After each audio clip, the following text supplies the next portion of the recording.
फैक्ट्रियां थी, लेकिन माँ ने जब बेटा बड़ा हो गया तो बेटे की शादी कर दी। मिलकर कहो जय माता की, जो हर घर में होता है। अब कहते हैं ना, पहले सगाई फिर विदाई, उसके बाद सास बहू की लड़ाई। घर घर की कहानी। मिलकर कहो जय माता की। जय माता दी। तो ध्यान से सुनना बड़ा। अब क्या हुआ, 1 महीना 2 महीना 3 महीने रोज बहू सास को ताने मारने लगी। मिलकर कहो जय माता दी। जय माता दी।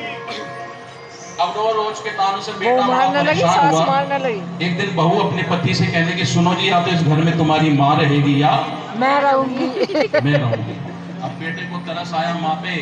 बेटे ने माँ की कपड़ों की पोटली बांधी, उसका हाथ पकड़ा और गाजियाबाद कवि नगर में एक आश्रम में, विद्या शरण दुबली व्रत आश्रम, देखो मैं सारी खोल रहा हूँ, वो अपनी माँ को उस आश्रम में छोड़ आया और माँ से कहने लगा, माँ तो चिंता मत करना, मैं तुझसे रोज मिलने के लिए आऊंगा। मिलकर कहो जय माता। जय माता दी।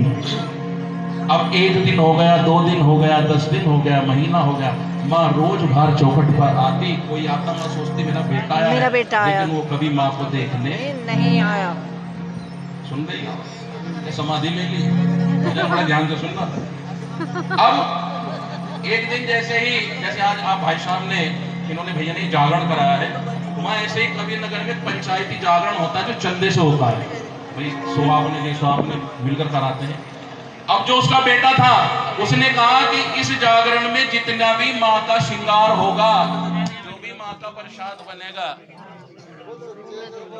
की जय। आज लाइट कैसे चली गई?